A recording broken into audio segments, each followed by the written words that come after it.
Bonjour à tous. Alors aujourd'hui, on va parler d'Hitler. Bon, Hitler, vous le connaissez tous, hein. Vous avez tous vu sa photo, mais est-ce que vous avez tous mesuré le paradoxe qu'il y a autour de cet homme? Hitler, c'est un petit bourgeois. Il est né en Autriche, donc il est autrichien, et il devient maître de l'Allemagne. Il est petit et brun, et il exalte une race supérieure d'hommes grands et blonds. Désireux de bâtir un Reich, il entraîne son pays dans un effondrement total. C'est pour ça qu'aujourd'hui, on va se demander qui est cet homme, ce petit moustachu qui a bouleversé l'histoire du XXe siècle. Alors, comme je vous l'ai dit, Hitler, c'est un Autrichien. Euh, quand il est à l'école, il est très moyen dans ses résultats et rapidement, il abandonne ses études du secondaire. Orphelin assez jeune, il gagne Vienne à l'âge de 16 ans et là, il entame une existence oisive, c'est-à-dire qu'il ne fait rien, où il dilapide son héritage en allant au théâtre, au concert. Il se pense un artiste hors pair et il veut intégrer l'école des beaux-arts. Il échoue 2 fois. C'est-à-dire qu'il est refusé à l'école des beaux-arts et à force de vivoter, il dilapide son héritage et dès qu'il n'a plus d'argent, eh bien, il découvre la misère, les refuges des sans-abri et pour subsister, il peint des aquarelles. Bon, il peint des aquarelles, non, il reproduit des aquarelles. Donc là, vous avez un exemple d'aquarelle reproduite par Hitler.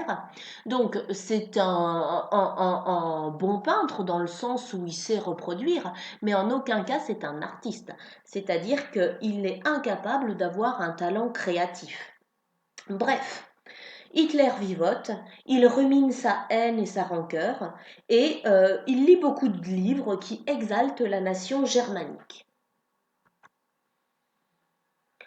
En 1914, il s'engage comme volontaire dans l'armée bavaroise. Il finit la guerre en étant décoré de la Croix de fer de première classe. Et c'est alors qu'il devient militant dans un groupuscule nationaliste d'extrême droite qui s'appelle le NSDAP et qu'on appelle, nous, plus simplement, le parti nazi. À l'époque, le parti nazi, c'est un tout petit parti qui représente même pas 2% des voix. Mais Hitler s'engage dans cette voie-là et en 1923, il tente un coup d'État. Il est arrêté, emprisonné, et c'est de sa prison qu'il rédige Mein Kampf, le livre où il expose ses idées pour l'Allemagne. Alors, il faut savoir qu'à cette époque, l'Allemagne traverse une crise économique.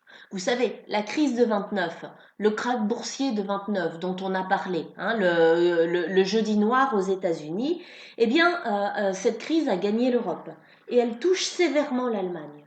C'est-à-dire qu'à cette époque, dans les années 30, comme vous pouvez le voir sur le schéma, l'Allemagne compte 30% de chômeurs. 30%. Vous vous rendez compte? 30% de chômeurs. Ça veut dire que sur 10 personnes, vous en avez 3 qui sont au chômage.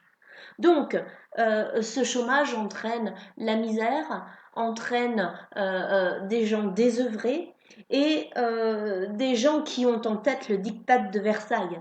Je vous rappelle que ce diktat est vécu comme une humiliation et beaucoup d'Allemands associent la crise et l'humiliation suite à la défaite de la Première Guerre mondiale.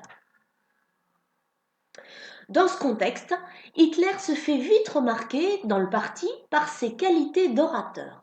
Donc un orateur, c'est quelqu'un qui parle en public. Hitler, lui, fascine l'assistance. Il sait capter l'attention. Il a une voix magnétique. C'est donc un orateur puissant et envoûtant. Et donc, cet orateur puissant et envoûtant va savoir parler aux Allemands. C'est-à-dire qu'il va leur parler du traité de Versailles. Il va leur parler de l'humiliation du traité de Versailles. En fait, il va utiliser la colère et la peur des Allemands pour la canaliser dans son projet politique. Donc, il va proposer aux Allemands d'annuler les clauses du traité de Versailles. Il va diriger leur colère et leur peur contre les Juifs, contre les communistes, contre les responsables de l'armistice de novembre 1918. En plus, je vous ai dit que c'était un excellent orateur, mais il faut savoir aussi qu'il adapte son discours en fonction de son auditoire. C'est-à-dire que s'il a des hommes d'affaires devant lui, il va leur parler de retrouver les colonies perdues au moment du traité de Versailles, d'éliminer les communistes, qui leur font peur évidemment. S'il a des soldats et des anciens combattants, il va parler du renforcement militaire et du retour des territoires perdus après le traité. S'il a des retraités, il va leur parler de pouvoir d'achat. Vous regarderez, je vous ai mis une petite vidéo juste après celle-ci, de même pas une minute, qui montre un discours d'Hitler qui s'adresse à la jeunesse. Vous allez voir à quel point il est capable d'adapter son discours et d'adapter sa gestuelle à n'importe quel public.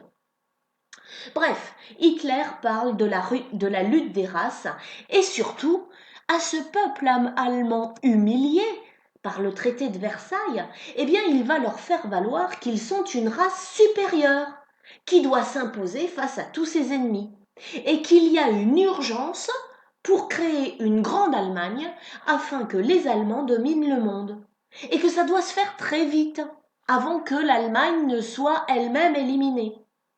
Donc, l'Allemagne, pour y arriver, doit se constituer un espace vital, c'est-à-dire un espace de territoire annexé sur les voisins de l'Allemagne. Donc sur la carte ici, vous voyez entouré par le trait en gras et violet l'espace vital que Hitler envisage. Donc vous voyez que l'Allemagne récupère l'Alsace-Lorraine, perdue au moment du traité de Versailles. Vous voyez qu'elle s'étend énormément vers l'Est, qu'elle retrouve ce petit bout qui lui avait été pris par la Pologne, le couloir de Danzig. Et donc cette grande Allemagne, c'est le projet d'Hitler. Il veut constituer son espace vital. Alors, vous vous doutez bien que les Allemands adhèrent à ce discours. Ce discours leur fait oublier la rancœur et l'humiliation de Versailles et il leur promet un avenir triomphant. Et ça marche. En 1932, le parti nazi remporte les élections avec 37,3% des voix. Enfin, c'est pas qu'il remporte les élections, excusez-moi, c'est qu'il devient le plus grand parti politique d'Allemagne, le parti politique qui représente le plus de voix. C'est pour ça que le 30 janvier 1933, retenez bien cette date, elle est importante, le 30 janvier 1933, le président de la République de Weimar, c'est-à-dire le président Hindenburg, que vous voyez sur la photographie, nomme Adolf Hitler chancelier. Adolf Hitler est donc désigné démocratiquement chancelier. Et en 1934, à la mort d'Hindenburg, eh bien Hitler lui succède à la présidence du Reich. À ce moment-là, il cumule les postes de chancelier et de président. Et il abandonne ce dernier titre de président pour se faire appeler le Führer.